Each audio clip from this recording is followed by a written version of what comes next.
gon' tune in cause it's showtime. Go ahead and call the gang up for the one time. Rap food rhyme, got them on the line. And my life's still great, I'm doing just fine. Hands up. Crazy. But oh man, let's go ahead and move into our first topic. So the biggest thing that came out in these couple weeks, we got the PlayStation 2023 showcase. We got some gameplay and some trailers for a couple games coming out. The main things that I want to hear from you guys is what games stood out to you. I definitely want to talk about the Spider-Man 2 gameplay trailer. With all the games coming out, I do want to have a fun conversation of what contenders that we have for Game of the Year. And we have to have a discussion about Sony's Q Lite coming out pretty soon. I'm sorry. That is also that's also my sentiment. That junk looks ugly. Let's only try to. Is that the actual photo, or were they just mock-up photos? That's the actual photo. All but of it. To me, it just looks like a mobile phone controller attachment. He got the It backbone. literally looks like this. Just take this out. And the screen like this. and yes, that's what it reminds me of. But it's just a DualShock controller. It's as if PlayStation wasn't trying to compete with the Switch; they was trying to compete with the Wii U, and they made this. That's what it looks like. Right now, they're trying to compete with the Steam Deck. No, I feel like they're trying to compete with the Logitech G Cloud. Yeah, I was thinking more so of that. Because that's the other streaming device that's actually out in the market that's big. And I forgot the screen is 8 inches, and I compared to the Nintendo Switch is 2 inches bigger. And I forgot to look up the Logitech one, but compared to the Steam Deck, it's 1 inch bigger. And I guess if you look at it as far as like the graphics, then let's make the screen bigger. But I just feel like the design that they landed on, I don't like it. It looks gross to me compared to all of the other handheld consoles that we've been seeing. I just don't. It looks terrible. But they just say what it is. I get them trying to do something different. I get that, but it's not sitting well with me. That design is not sitting well with me. What they should have gave us was an updated version of the PSP. They should just gave us an updated version. The thing is, they kind of got to go into streaming because even now, handheld gaming got dominated by cell phones. There's literally not much of a market for you to try to get into that market. Is kind of difficult right now. Like the only reason Switch is competing is because it's just as much as a handheld as it is a couch and gaming console. However you would word it. Like they kind of have to go into streaming because even Microsoft got that thing. I forgot. Are they working with Nvidia or somebody where you can like stream to your Chromecast and everything and play a video game? I feel like somebody should have went through that route. Yeah, I think they already did that route with the Stadia because I bought the Stadia. But you know, that shut down though, didn't it? But the Stadia, because it wasn't doing well. Yeah. I just think that cloud gaming moving into that sector is just.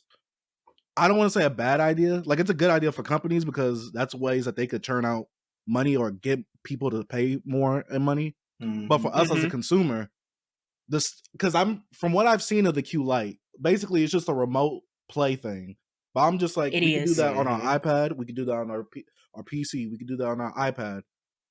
If I have a game like God of War, and like for someone like me, I buy all my games physically, except for like the digital exclusive games. How am I going to be able to switch a game out if I'm like all the way like in Houston, 4 hours away from me right here? I'm like, that's the thing. Yeah. I don't buy my games digitally. I'm a physical person. Exactly. And they definitely said that you have to put the game on the PS5 first to play it on the Q Lite. They said that at the showcase. My other thing with the games is that they said it's remote play over Wi-Fi. And we've talked about this before. Like everybody, to get the full potential out of this, everybody got to have the biggest, strongest Wi-Fi on the planet. Yes. And it's only a small few who's going to really be able to, get the most out of this. Because if we want to talk about, what was it, PS Play or whatever it was, the streaming game service that PlayStation tried to do a while back with streaming the games. And if your Wi-Fi was sorry, your game was sorry.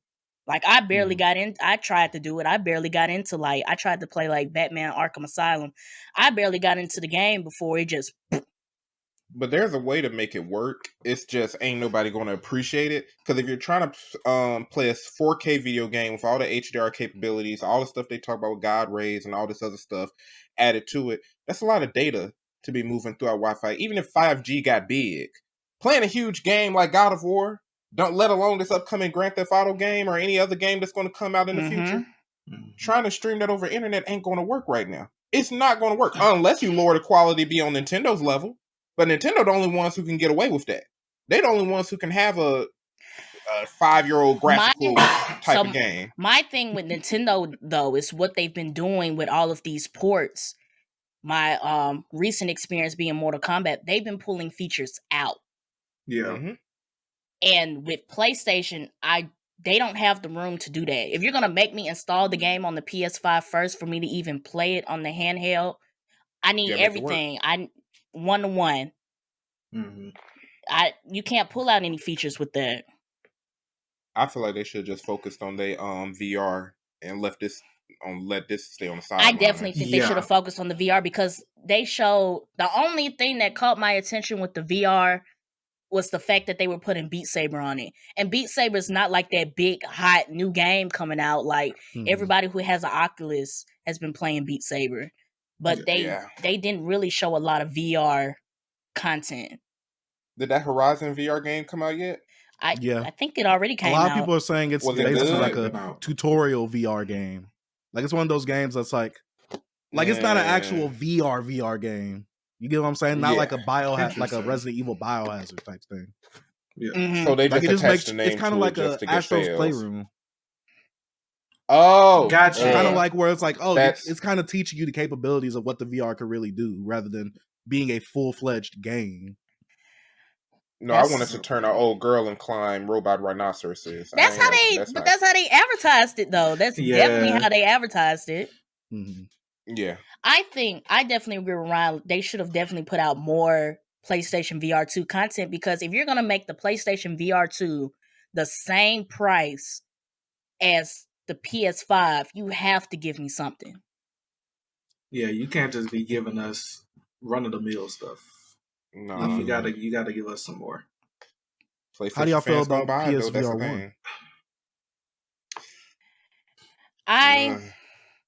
It didn't have nothing for me to get into it. I would say the same. Yeah. So is it more so of the actual capabilities of the VR or the actual games that are on the VR to make you get the VR for y'all? It's the latter. Like, if y'all are going to sell me a VR, you got to make it worth it. I wouldn't be mad. I would probably get the new VR if that Horizon game felt like Horizon. If I'm actually in this game and I'm immersed in it, I'm over here fighting the monsters, I'm over here being able to climb, jump, do my stealth and everything else, I'll buy it. But if you're telling me it's just a basic simulation of like, oh, you can move here, you can grab this object in the distance and that's it, I'm not spending $500 then an extra $50 for a trash game. I'm not doing that. I agree. A lot of my console and VR sentiment does come from the content. Like if I feel like I'm going to get a lot out of this VR experience I'll buy it. If I feel like that I'm going to get something out of it. But to me, and like the games that I like to play, I don't feel like they're showing me enough to turn around and buy a PlayStation VR 2 at the moment. Yeah. And right now, regular games are having... I was just going to say, I was burned by the PlayStation VR, the first one, the one that was on PlayStation 4. I felt burned by that. Because there was nothing good on there for me to play except for Biohazard. And I was like, nah, I'm too scary for this game. I'm taking this off. But besides that, I'm like, there's really no good VR experience on console as of right now. Like, the best VR experience is to go for something like a Meta, like y'all was saying, where basically you could get on the PC and there's so many games, like user-generated games and things like that. I agree. And that's what convinced me to get the Oculus, because I had a couple friends at work that was like, hey, come over, play the Oculus. They've got all the games, they did all the mods and stuff like that. And I was like, okay, this is dope. I want an Oculus. And now you have one. Yay. And now I have one. I need to get one. But I'll answer your first question though, Food, just to get my shit off before we get into Spider-Man. I'm excited for Dragon's Dogma. It's a sleeper hit. Folks don't know nothing about this game. This game came out like 2008, 10. It had some of the best combat, bro. It was a really dope RPG. Story was a little lacking, but I never played a game that had combat like that. My homeboy Ace told me that Shadows of the Colossus kind of mimicked it, where you can actually climb the monsters, fight against them, and still use your environment to help you out in combat and everything. But I absolutely love Dragon's Dogma. Folks can go through my Twitter. I've been wanting a sequel since the last one came out. And I remember I was tweeting like 10 minutes before the trailer came on. I was like, it would be dope if Capcom said we got a Dragon's Dogma 2. Mm-hmm. And they dropped I remember it. that. That's my game of the year if it ain't Final Fantasy 16. That's me. What about you guys, Ralph and Sage? I'm gonna let Sage go first. In terms of like the games that caught my eyes, like I've been slacking on my games. Like the last game I like fully played was like God of War 2018. I mean, not 2018. Mm-hmm. Ragnarok. The new one? I'm about to say, whoa. Yeah. Whoa. I'm going back too many years. Yeah, last one I really played was like Ragnarok because I've just been, so busy. But the only games I really wanted to play this year, and the reason I bought my PS5 was to play God of War Ragnarok. Literally the only reasons. If they made another Batman game that was in the Arkham series, which I know they won't, Spider-Man and Wolverine. That's literally all I have my PS5 for. I bought a $500 console just to play those 3 games.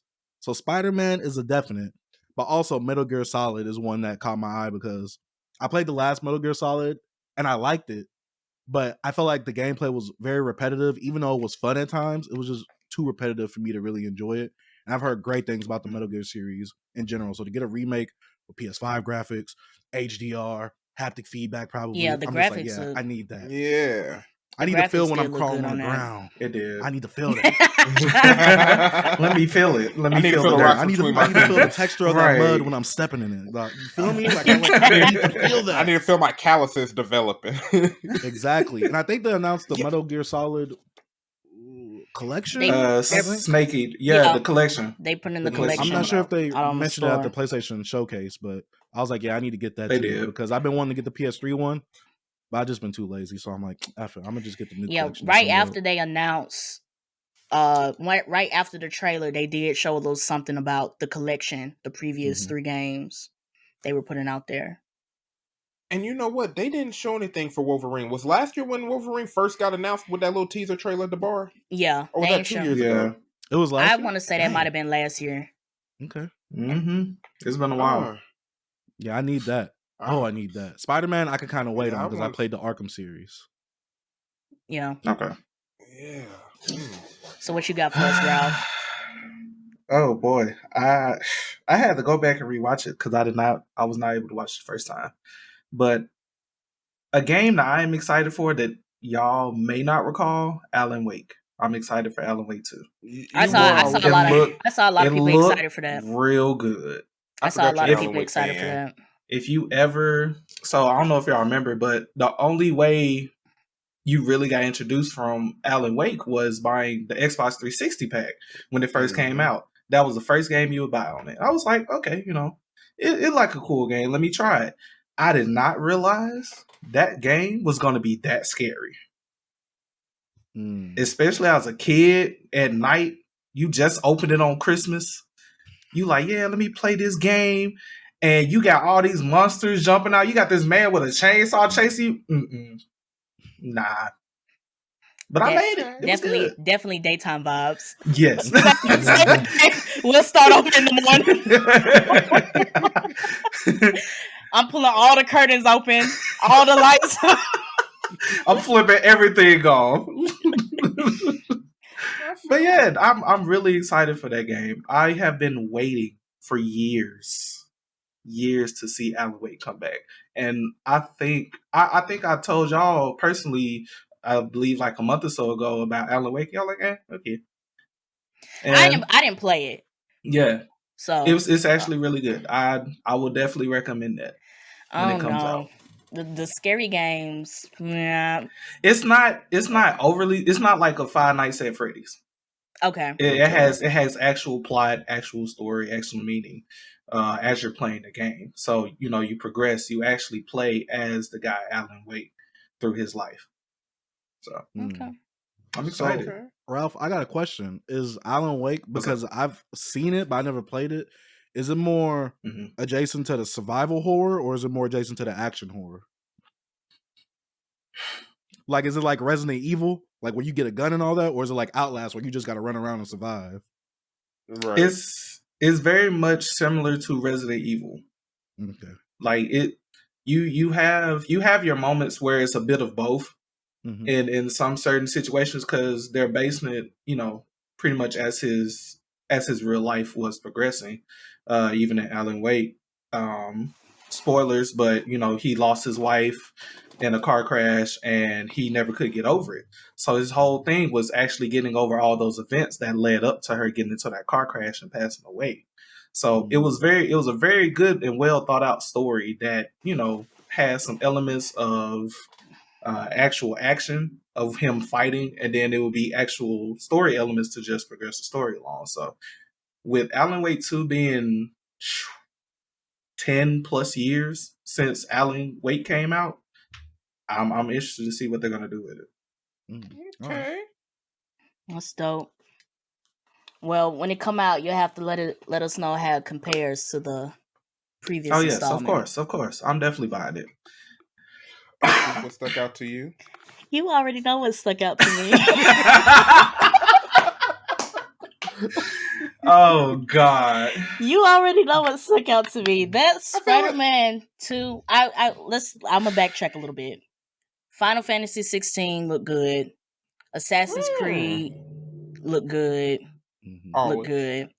But when it got to that Spider-Man gameplay, I loved it. It had you feeling some type of way? It had me feeling some type of way. Because the previous 2 Spider-Man installments have been great. I'm still a bit slighted that the Miles Morales one didn't have that lengthy storyline like the first Spider-Man did. But the fact that they're including them both into this Spider-Man 2 game, along with all of the villains that are supposed to be coming, I'm expecting this to be a good one.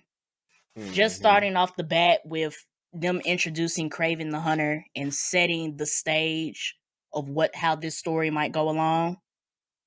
And then the Venom gameplay. That look cold. That's gonna be nice. That's gonna be nice. But I will say, I'm not gonna take Peter seriously with that Venom voice. That shit is so funny to me. Get him. Tell Kraven. Tell him what? Tell him what, Peter? That man sound like he been smoking 6 packs of menthols. Bro, I was just about to say he sounds like he's been smoking cigarettes. Like it's the symbiote, just a glob of tobacco. Like yes, Peter like Newports now. That's what it is. It was like, I get it. Like the voice is funny, but it looked like the gameplay is taking someplace like towards the middle of the game. So what I'm interested is how they're going to show that transition from Peter being friendly neighborhood Spider-Man to black suit Peter. And like, how does that affect the situation that they're dealing with Kraven the Hunter? How does that affect the relationship between him and Miles? It's a lot of things that we can get into with him getting that symbiote. I'm gonna say this now. They gonna be scrapping. They gonna scrap. They gonna have to. They gonna scrap. That's what I was finna say. We finna get a really good Miles versus Peter battle in this game. I'm a couple of them probably, right? And the way that they're doing the transitions between Miles and Peter, I could see that fight, you being able to play as both characters. And if they do the transition smooth, like I could see them like, we scrapping your Miles. Something happens, that mid-fight cutscene, and then they switch you to Peter. I could see that. I can see that. It's giving me Ninja Storm 4. Sasuke versus Naruto. That's what I feel like it's gonna be. Where it's just back and forth. Yeah. Technically, yes. I'm about to say that is Sasuke voicing him. So you're not wrong. So, yeah, but I very much see that kind of button mashing, especially, you know, like special attacks that they were doing in Naruto versus Sasuke and Ninja Storm 4, is just going to be similar things to that, I feel like. Yeah, I think it's going to be really intense. I think the Spider-Man, story-wise, they've made those climaxes, those battles, like, very emotional. And I can only see the build-up getting to that point that if they do flip you between Miles and Peter, you're going to be like, oh, fuck. Like, I don't want to do this right now.